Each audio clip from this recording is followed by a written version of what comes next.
নমস্কার, দুপুর আড়াইটে আমি অয়ন, নিউজ 18 বাংলার স্টুডিওয়ে এই মুহূর্তে। সুপ্রিম কোর্টে আবার ভর্ৎসনা এসএসসিকে। সুপ্রিম কোর্টে অযোগ্যরা কেন চাকরি পরীক্ষায় বসবে এই প্রশ্ন তুলল সুপ্রিম কোর্ট। এমনকি 7 দিনের মধ্যে অযোগ্যদের তালিকা প্রকাশের নির্দেশ, কেন অযোগ্যদের তালিকা প্রকাশ নয় এই প্রশ্নও তুলল সুপ্রিম কোর্ট। সরাসরি চলে যাব প্রতিনিধি মৈত্রেয়ীর কাছে। মৈত্রেয়ী, আজকে সুপ্রিম কোর্ট পর্যবেক্ষণ মন্তব্যে কি বলল?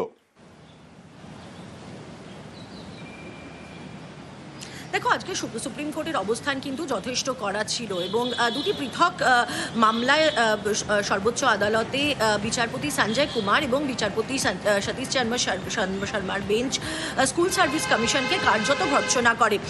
এই দ্বিতীয় মামলাটি, যেটি বিজয় বিশ্বাস সহ আরও কয়েকজন যোগ্য প্রার্থীদের তরফ থেকে করা হয়েছিল, তারা মামলা করেছিলেন 7ই সেপ্টেম্বর যে স্কুল সার্ভিস কমিশনের পরীক্ষা রয়েছে সেই পরীক্ষাকে পিছিয়ে দেওয়া এবং স্থগিত করার দাবিতে বা অনুরোধে এই মামলা করা হয়েছিল। সেই মামলার শুনানির সময় বিচারপতিরা জানতে চান স্কুল সার্ভিস কমিশনের আইনজীবী কল্যাণ বন্দ্যোপাধ্যায়কে যে অযোগ্যদের তালিকা কি আপনারা প্রকাশ করেছেন, এবং সেই সময় যখন জবাব দিতে কিছুটা সময় নেন কল্যাণ বন্দ্যোপাধ্যায়, সেই সময় কিন্তু একেবারে একের পর এক প্রশ্ন জর্জরিত করা হয় এসএসসিকে।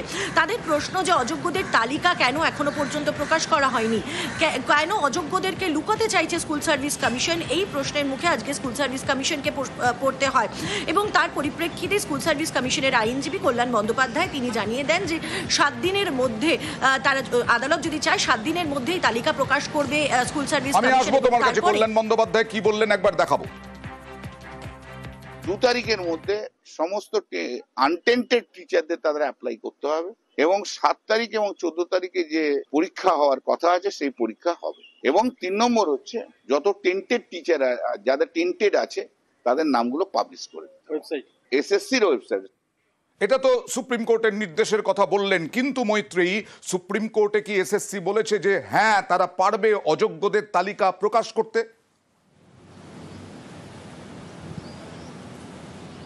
দেখো, হ্যাঁ, সুপ্রিম কোর্টে এসএসসি তরফ থেকেই বলা হয়েছে যে তারা 7 দিনের। আমি একটু বিরত করছি তোমাকে। এই মুহূর্তে আমার সঙ্গে রয়েছেন যেহেতু সিপিআইএম নেতা আইনজীবী বিকাশ রঞ্জন ভট্টাচার্য। বিকাশবাবু, আমি অয়ন রয়েছে আপনার সঙ্গে। আজকে আপনি জানেন যে এসএসসিকে ফের ভর্ৎসনা করা হয়েছে, 7 দিনের মধ্যে অযোগ্যদের তালিকা প্রকাশ করতে বলা হয়েছে। আপনার কি মনে হয় এসএসসি কি 7 দিনের মধ্যে অযোগ্যদের তালিকা প্রকাশ করতে পারবে?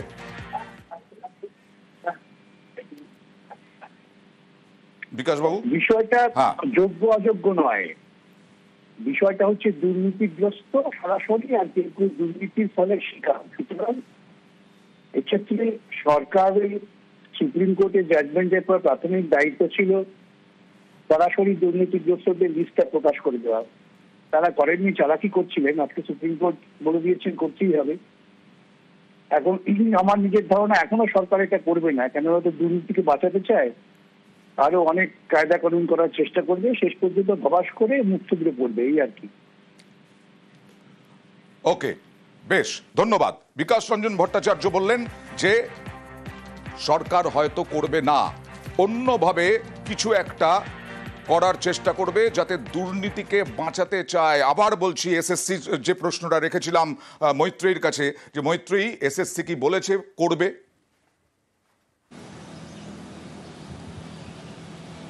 দেখো, এসএসসি তরফ থেকে কিন্তু এসএসসির আইনজীবী কল্যাণ বন্দ্যোপাধ্যায় তিনি আদালতের সামনে তিনি জানিয়েছেন যে যদি আদালত চায় তাহলে 7 দিনের মধ্যেই তালিকা প্রকাশ করবে স্কুল সার্ভিস কমিশন, এবং আদালতের তরফ থেকে এই নির্দেশই দেওয়া হয়েছে। এবং সেই পরিপ্রেক্ষিতে স্কুল সার্ভিস কমিশনের আইনজীবী কল্যাণ বন্দ্যোপাধ্যায় তিনি জানিয়েছেন যে এই তালিকা প্রকাশ করা হবে, যেটা হাইকোর্টের এবং সিবিআই এর যে তালিকার, যে অযোগ্যদের তালিকা অর্থাৎ টেন্টেড ক্যান্ডিডেটদের যে তালিকা রয়েছে সেই তালিকা প্রকাশ করা হবে। এর পাশাপাশি আজকে সর্বোচ্চ আদালতের কিন্তু আরও একটি গুরুত্বপূর্ণ অবজারভেশন এই অযোগ্য প্রার্থীদের নিয়েই ছিল। সেখানে সুপ্রিম কোর্ট বলেছে স্পষ্টতই যে অযোগ্য প্রার্থীদের জন্যই কিন্তু প্রচুর মানুষের জীবন নষ্ট হয়ে গিয়েছে, তাদের ভবিষ্যৎ নষ্ট হয়ে গিয়েছে, ফলে তাদেরকে কোনোভাবেই রেয়াত করা যাবে না এবং এই অযোগ্যদেরকে সুযোগ দিয়েছে কমিশন।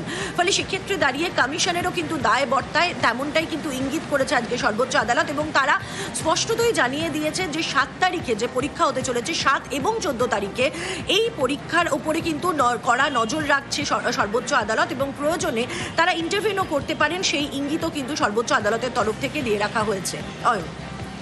কেন অযোগ্যদের তালিকা প্রকাশ নয়, কেন এর আগে অযোগ্যদের তালিকা প্রকাশ করেনি, এই নিয়ে প্রশ্ন তুলল সুপ্রিম কোর্ট।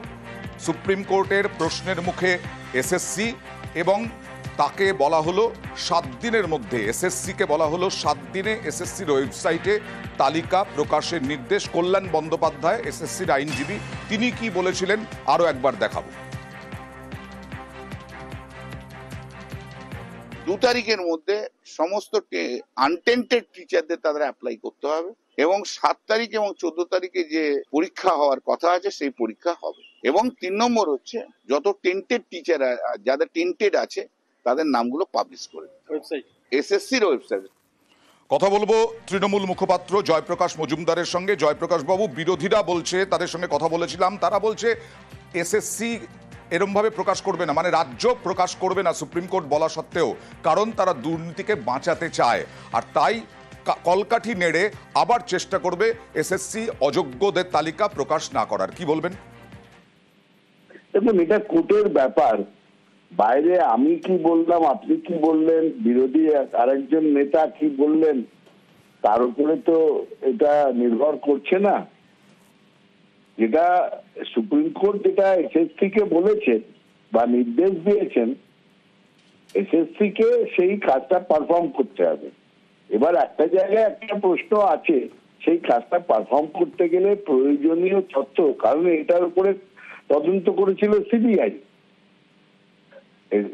সব থেকে একটা দিক আছে যে সুপ্রিম কোর্ট কিন্তু সিবিআই যারা তদন্ত করলো এর আগে, যারা এই টেন্টেড আনটেন্টেড ইত্যাদি র্যাঙ্ক জাম্প নামই নেই এইসব কথা অনেক বলেছিল, বা ওএমআর শিট নিয়ে তথ্য, তাদের কিন্তু বলছে না যে তোমরা এতদিন তদন্ত করলে এটা তুমি বার করে দাও না যে কারা টেন্টেড কারা নট টেন্টেড।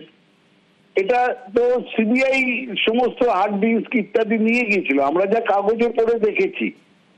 এবার এসএসসি কে যখন বলছে, এসএসসির কাছে তথ্য থাকলে এসএসসির উচিত সেইটা বার করে দেওয়া। যদি অন্য কোনো কারণে এসএসসি অপারগ হয় তাহলেও সেটা পরিষ্কার করে সুপ্রিম কোর্টকে বলতে হবে। তবে থিওরিটিক্যালি আমি একটা কথা বলি যে সামনের পরীক্ষাটা স্বচ্ছতার সঙ্গে এবং দ্রুততার সঙ্গে হওয়া প্রয়োজন শিক্ষক নিয়োগের জন্য, যার জন্য মমতা বন্দ্যোপাধ্যায়ের সরকার বদ্ধপরিকর। ধন্যবাদ।